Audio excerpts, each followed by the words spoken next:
আসসালামু আলাইকুম। সবাই কেমন আছেন? আশা করছি আল্লাহর রহমতে সবাই ভালো আছেন। আমরাও আলহামদুলিল্লাহ ভালো আছি। সন্ধ্যার পর হঠাৎ করে ঝড় তুফান বৃষ্টি চলে আসে। ঘরবাড়ির অবস্থা দেখেন, একদম 12টা বাজিয়ে দিয়েছে। দুর্গাপূজা চলছে, তাই স্কুল মসজিদ চলের বন্ধ। ফজরের নামাজ পড়ে একটু শুয়েছিলাম, তারপরে উঠে রান্নাঘরে চা বানাতে গিয়েছি। তারপরে আম্মা দেখি চা বানিয়ে নিয়েছেন, তো চা খেয়ে তারপরে ঝাড়ু দিতে চলে এলাম বাহিরটা। প্রতিদিন আম্মাই ঝাড়ু দিয়ে দেন, আজ আম্মা একটা কাজে, তো ভাবলাম আমি ঝাড়ু দিয়ে দিই। বিকেলবেলা আমার বাগ্নিটা চলে যাচ্ছে, ও আসার 5 দিন হয়েছে, তো ওর এক্সাম সামনে, তার কারণে আর ওকে আর আটকাইনি, যেহেতু পড়াশোনার ব্যাপার। যাওয়ার সময় ও বলছে, মামি আমার এক্সাম শেষ হওয়ার পরে আবারও চলে আসব। তো আমিও বলছি, সিমরান তোমার এক্সাম শেষ হওয়ার পরে আবারও চলে এসো, তোমাকে খুব মিস করব। আমার মেয়েকে ঘুমিয়ে রেখে তারপর বাগ্নিকে বিদায় দিয়ে দিয়েছি। ও দেখেন নতুন কাপড় পরে আছে, যে ও তার দিদির সাথে নাকি যাবে। সকাল থেকে ওর দিদিকে বলছে, দিদি আমাকে তোমার সাথে নিও। যাওয়ার সময় যখন হবে তখন ও কান্নাকাটি করবে, তার কারণে আগেই ঘুম পাড়িয়ে দিয়েছি ওকে। আজ ও ওর দিদির পিছুই ছাড়ছিল না। আমার বাগ্নি, ও খুব ভালো একটা মেয়ে এবং বুদ্ধিমান, খুব স্ট্রং। ওর যখন বয়স ছিল 10, তখন ওর বাবাকে হারিয়েছে। শুধু ও না, ওরা 5 ভাই বোন। আমার ননদের 1 ছেলে আর 4 মেয়ে। ও সবার বড়, যে বাগ্নি আমাদের বাড়িতে এসেছিল। সবার ছোট যে বাগ্নিটা, ওর বাবা যখন মারা যায় তখন ও পৃথিবীর আলোই দেখেনি, ও পৃথিবীতে আসেইনি। ওর বাবা মারা যাওয়ার 5-6 মাস পর ও পৃথিবীতে এসেছে। একবার ওদের কথা ভাবুন তো, ওরা এই পৃথিবীতে কত কষ্ট নিয়ে আছে।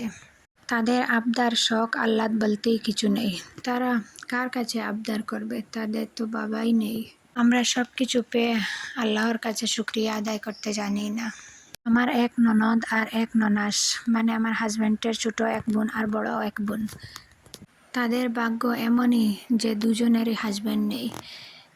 এই রান্নাগুলো আমার বাগ্নি যাওয়ার আগে করেছিলাম। আমার বাগ্নিকে আগে বিদায় দিয়ে দিয়েছি ভিডিওতে, আর তারপরে আপনাদেরকে এই রান্নাগুলো দেখাচ্ছি। সকালবেলা রান্না করেছিলাম আলু আর মুরগির মাংস দিয়ে। একটা আস্ত মুরগি আনা হয়েছিল, ব্রয়লার মুরগি। সেটাকে কেটে কুটে পরিষ্কার করে ধুয়ে এনে এখন ভাজি করে নিচ্ছি। বেশ লাল করছি না, হালকা ফ্রাই করে নিয়েছি।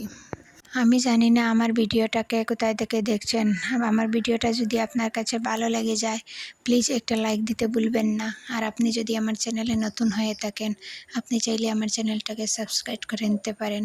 আর ফেসবুক থেকে দেখে থাকলে ফলো দিয়ে দেবেন। আর আপনি যদি এই কাজটি অলরেডি করে থাকেন, আপনাকে অসংখ্য ধন্যবাদ। তো আসুন আবার রান্নাতে ফিরে যাই। একটা কড়াই বসিয়ে পরিমাণ মতো তেল দিয়ে তারপর পেঁয়াজ রসুন বাটা আদা বাটা দিয়ে কিছুক্ষণ কষিয়ে মশলার উপকরণগুলি দিয়ে দিয়েছি। আবারও কিছুক্ষণ কষিয়ে মাংসগুলো দিয়ে দিলাম। দারচিনি এলাচ সব কিছু ঘরে আছে। আমার কেন জানি আস্ত দারচিনি এলাচ এগুলো তরকারিতে দিলে খেতে ভালো লাগে না। আসলে সবার রুচি তো আর সমান না, একজন এক রকম।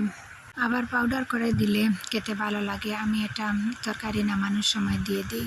বরাবরের মতো আমি গরম পানি করে দিয়ে দিলাম মাংসতে ঝোল, তারপরে 2টো টমেটো কেটে দিয়ে দিয়েছি। আরেক চুলায় আলুগুলো সিদ্ধ করে নিয়েছি। এখন মাংসতে দিয়ে দিব এই আলুগুলো।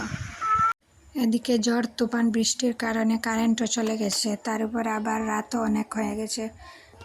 তাই আগে আলুগুলা সিদ্ধ করে রেখে দিয়েছি, তারপরে মাংসগুলো ভুনা করে আলুগুলা দিয়ে দিয়েছি। এখন পরিমাণ মতো ঝোল দিয়ে কিছুক্ষণ জাল দিয়ে তারপরে নামিয়ে নেব। এই তো আমার রান্না কমপ্লিট হয়ে গেছে। আর রাতের ভাত খেতে খেতে প্রায় 12টা বেজে গিয়েছিল। সাথে মাংস ভুনাও করেছিলাম। এখন অসময়ে কারা কারা কাঁঠাল খেয়েছেন? আমরা কিন্তু খেয়েছি। তারপরে খেয়েছিলাম ছানা, বড়া, পাঁপড় এসব। আমার মেয়ে তার বাবা যখন দোকানে যায় তখন সে বলবে, বাবা আসার সময় আমার জন্য কিছু আনবেন। যেই সময় ঘরে আসবে সেই সময় তার জন্য কিছু না কিছু আনতেই হবে। তো আমার আজকের ভিডিওটা এই পর্যন্ত। সবার সুস্বাস্থ্য কামনা করে আপনাদের কাছ থেকে বিদায় নিয়ে নিচ্ছি। আল্লাহ হাফিজ। আসসালামু আলাইকুম।